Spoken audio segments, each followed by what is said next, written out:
Okay, good morning class. So, i-demo ulit natin ngayon ang activity 2. Though I altered the examples and even the some of the questions. And so we are going to answer this and we're going to formulate these functions para magkaroon kayo ng idea. So, sige, let's start. Here's the first question. Write an end formula or end function to determine if A1 is greater than A3 and A2 is less than A1 is a true or false statement. So, para malaman natin kung true or false statement siya. So, kailangan ng end function. And pag sinabi nating end function, the only time that it will output a true statement is kapag all conditions are met. So, in this item, we have two conditions. Ano, the first one is this, A1 greater than A3. And the second condition is A2 less than A1. So, kapag end, dapat daw, itong dalawang condition na to ay na-meet. Kung hindi siya na-meet, or kahit isa lang sa kanila ay hindi na-meet, so false agad ang output. It's either na-meet mo lahat or you did not meet at all. 100 or 0 lang siya. Kasi nga end, so dapat lahat kasali. So, let's try to answer this, okay? So how are we going to create an end function? So let's always start with an equal sign, then end. So open parenthesis. Diyan makikita nyo ang parameters. Ano, the first parameter is logical statement 1. Separate it by comma. You can put logical statement 2 and so on and so forth. So ano ibig sabihin ng logical statement? It's also the same as the condition. Ano? So if this logical statement is true, then the output will be true. However, if you have two or more logical statements, because kaya nga end, di ba? So we are talking about two or more conditions or statements. So all of the conditions must be true in order for this function to output a value of true. Okay? So try natin gumawa ng first condition.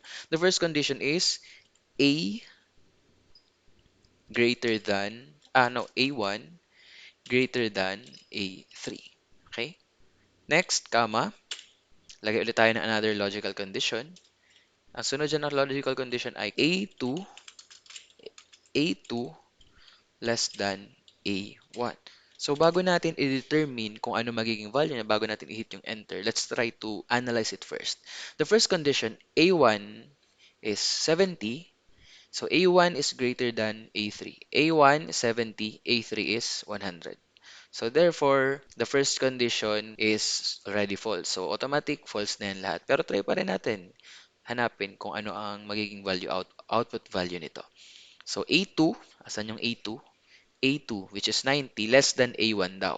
So is A2 which is 90 less than A1 which is 70. So it's also false. So therefore, we can conclude that the output of this is false. So here is how we create function with several conditions. So you can add another logical statement here, just separate it with a comma. Okay?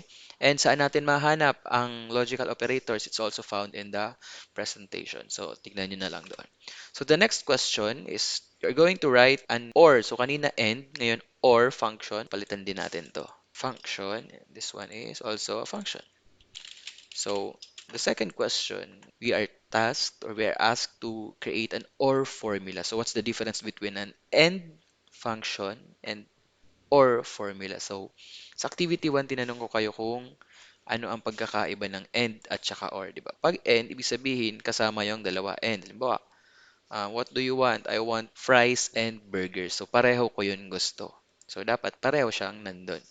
However, pag or, di ba, ibig sabihin either of the choices. Halimbawa, anong gusto mo? I want fries or burgers. So, you can buy either of the two. Pero pag sinabi kong fries and burgers, so dapat pareho siyang binili. Okay? So, ganito lang din. So, same principle. Kanina, kapag end, dapat lahat ma-meet para maging true. Ngayon, pag or, kahit isa lang sa mga conditions ang ma-meet or maging true, automatic ang magiging output niya is true. You can also refer to the truth table na nandun din sa presentation. Okay? So, yan ang difference ng and tsaka or. So, gawa tayo ng or function. Paano gumawa ng or function? Equal sign or open parenthesis. Same parameters, logical statement 1, Separate it with a comma, logical statement 2. Separate it with a comma, logical statement 3, so on and so forth. Okay? So, ang ginagamit sa logical statement ay values or cell references and logical operators. So, or, ang sabi dito, itetest natin ang A1 greater than A3. A1 greater than A3. So, 70 daw is greater than 100. So, obviously, this is false. The second condition is A2 less than A3. So, 90 less than A3. Is it true or false? So, true siya, di ba? So, dito sa dalawang condition, the first condition, hindi nag-meet or hindi na-meet yung standard, di ba? Kasi false siya. However, the second condition was met. Ano? So, sabi dito, A2 is less than A3. A2, which is 90, is less than A3, which is 100. So, therefore, may isang true. Hindi lahat true, pero may isang true. So, dahil OR ang ginagamit nating function, kailangan ang output niya ay true. So, let's try to press enter. And true ang lumabas. Okay? So, the difference of AND and OR, kapag AND, dapat lahat true. Kapag man naman OR, kahit isa lang true, kahit the rest is false, it will still output a value of true. A value true. Okay? So, third question, write a function. Function ulit, ayusin natin. Write a function. Yan. So, you're going to write a function that will express this statement, B1 plus A1 equals 50 as a false statement. So, paano tayo gumawa ng function na gagawin siyang false or para mag-output na false siya or para mapakita na mali ang statement na to. First of all, let's check if this statement is really wrong. Ano? So, B1, nasaan ang B1? Ito, 70 plus A1. So, 70. 70 plus 70, that is 140. So, obviously, hindi siya equals 50. So, paano natin siya gagawin? I will show you three options. The first one is we are going to use an AND. So, end function, so na yun, B1 plus A1 equals 50. Close parenthesis. Click enter. Yan, may false statement na. So, this is the first method. Pwede nyong gawin to. Gumamit ka ng end. Pwede din naman gumamit ka ng or. And same parameter lang. Since isa lang naman, hindi naman magva-vary kung end or kasi isa lang naman. Pero pag more than one logical statements, so magva-vary na yan. Pero ngayon, isa lang naman. So end or, it doesn't matter. So try natin. Dapat false pa rin. So yan, false pa rin. So this is the second option that you can do this. Ano? And the last option is to use an if statement. So, if statement. Paano gumamit ng if statement? Equal sign if, open parenthesis. Ngayon, gagawa tayo ng logical test.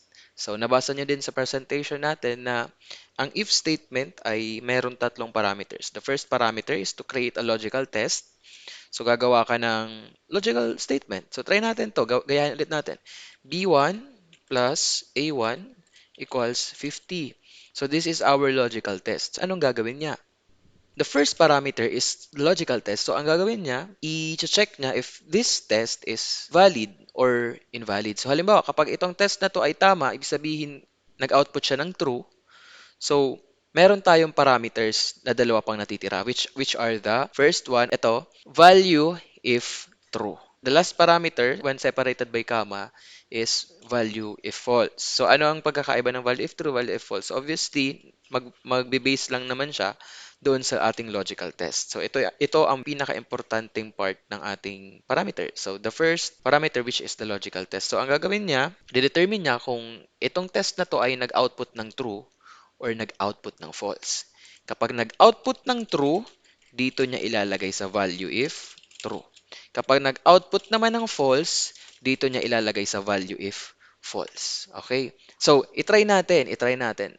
Ang gusto natin, kapag ito ay tama, ang lalabas niya ay true or we can modify. Lagay natin tama, di ba? So, ulit, what's the purpose of double quotation mark?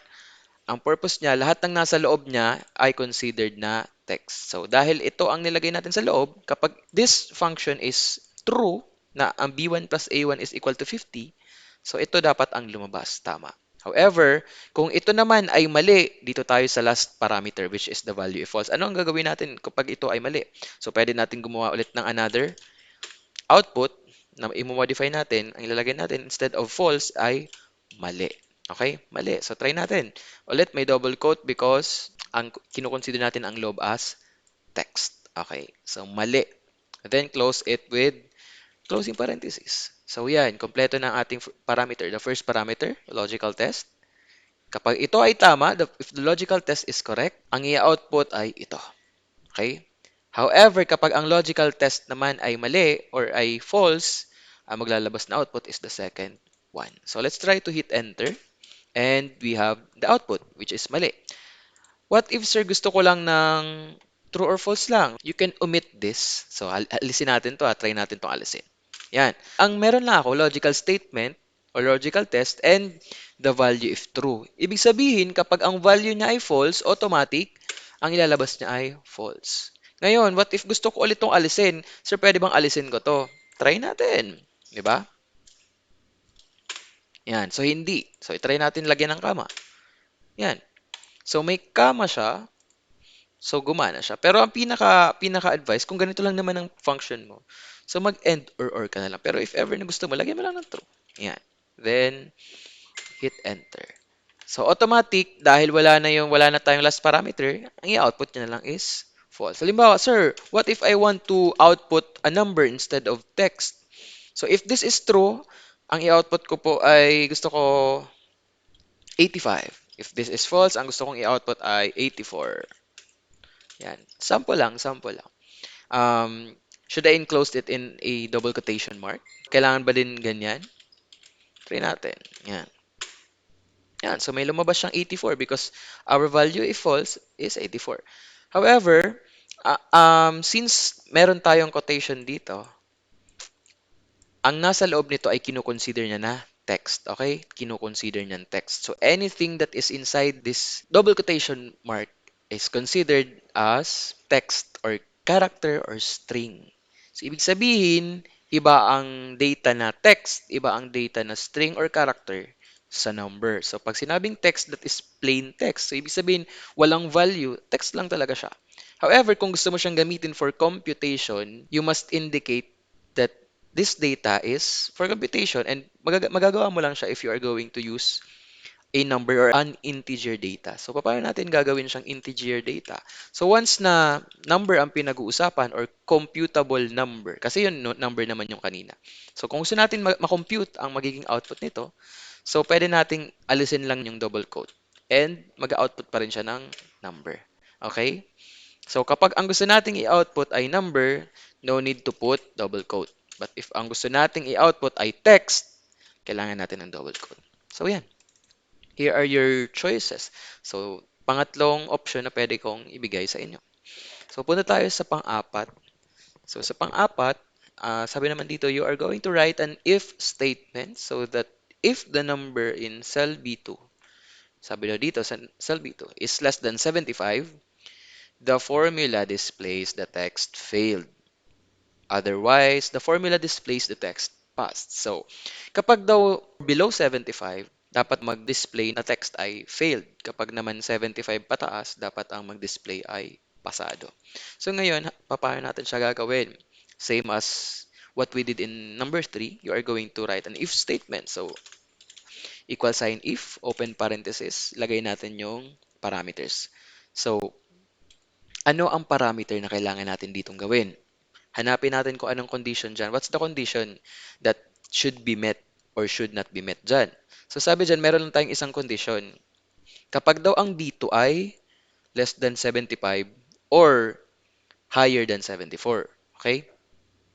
Take note, iba po ang less than 75 sa less than or equal to 75. Okay? Pag sinabing less than, ay, hindi, iba pala ang greater than 75 sa greater than or equal to 75. Okay? Pag sinabing greater than 75, ibig sabihin, hindi kasama yung 75. Any number that is greater than 75, but not included ang 75. So, for example, 75.1, 75.2, 75.3, 76, 77, 78, 79. So, those are the numbers that are greater than 75. Pero pag sinabi natin na greater than or equal to 75, ibig sabihin mula 75 pataas. Okay? So, that is the difference. And that is also applicable dito. Sabi dito less than 75.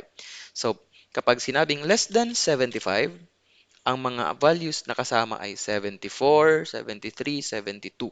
Pero pag sinabi namang less than or equal to 75, ang valueng kasama ay 75, 74, 73, 72.